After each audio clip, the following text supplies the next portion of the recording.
Hello everyone, welcome to smart show ഇറ്റി. ഇന്ന് നമുക്ക് സ്പീക്കിങ്ങിലെ റിയഷ്വറിംഗ് സ്റ്റേറ്റ്മെൻറ്റ്സിനെ കുറിച്ച് പഠിക്കാം. Reassuring a patients in speaking section is very much important for you to get a B score in speaking section. So reassuring സ്റ്റേറ്റ്മെൻറ്റ്സിൻ്റെ ഹെൽപ്പോടുകൂടി നമ്മൾക്ക് നമ്മുടെ ഒരു OET നല്ലൊരു സ്കോറ്, നോട്ട് ഓൺലി 350, നല്ലൊരു സ്കോറ് ബി ഗ്രേഡ് കിട്ടാനായിട്ട് നിങ്ങളെ സഹായിക്കും. അപ്പോൾ സാധാരണയായിട്ട് കുട്ടികൾ യൂസ് ചെയ്യുന്ന സ്റ്റേറ്റ്മെൻറ്റാണ് nothing to worry, don't worry.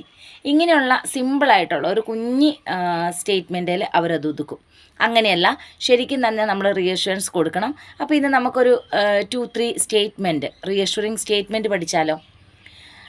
So first one is, I can help you out of this situation, but is possible only if you cooperate with me.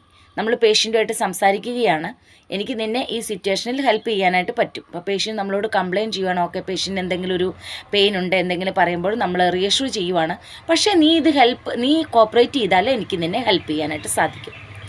Okay, so second one is, be positive, nothing wrong will happen for you. പോസിറ്റീവായിട്ടിരിക്കുക, നിനക്കൊരു കുഴപ്പമുണ്ടാവില്ലെന്നാണ് നമ്മൾ പറയുന്നത്. മൂന്നാമത്തെ ഒരു സ്റ്റേറ്റ്മെൻറ്റാണ്, I realize that what exactly you are going through right now. അതും പേഷ്യൻറ്റിന് ബുദ്ധിമുട്ടുള്ള സമയത്ത് നമുക്ക് പറയാനായിട്ട് സാധിക്കും. സോ റിയഷ്വറൻസ് എവിടെയാണ് കൊടുക്കുക, അതും കൂടി ഞാൻ നിങ്ങൾക്ക് ഇതിനകത്ത് പറഞ്ഞുതരാം. നമ്മൾ പേഷ്യൻറ്റിനോട് സ്റ്റാർട്ടിങ് കോൺവെർസേഷൻ തുടങ്ങി, അതിനുശേഷം പേഷ്യൻറ്റിൻ്റെ ഫസ്റ്റ് നമ്മൾ ചോദിക്കുന്ന ഫൈൻഡ് ഔട്ടാണല്ലോ, പേഷ്യൻറ്റിൻ്റെ കൺസേൺ എന്താണെന്ന് ചോദിക്കുകയാണ്. അഥവാ നമുക്ക് പറയാനുള്ള കാര്യം നമ്മൾ കൺഫേം ചെയ്യുകയാണെങ്കിൽ പോലും അതിനുശേഷം പേഷ്യൻ്റ് എങ്ങനെയാണെന്നൊരു ക്വസ്റ്റ്യൻ നമ്മൾക്ക് ചോദിക്കാനായിട്ടുണ്ട്. ആ സമയത്ത് നമ്മൾക്ക് പേഷ്യൻറ്റിൻ്റെ അടുത്ത് ചോദിക്കാം, നിനക്ക് എങ്ങനെയുണ്ടെന്ന് ചോദിക്കുമ്പോൾ പേഷ്യൻ്റ് ഒരു ബുദ്ധിമുട്ടാണ് പറയുന്നത്, എനിക്ക് ഇന്ന ബുദ്ധിമുട്ടുണ്ടെന്ന് പറയുമ്പോൾ അവിടെ നമുക്കൊരു റിയഷ്വറൻസ് ആയിട്ട് സ്റ്റാർട്ട് ചെയ്യാം.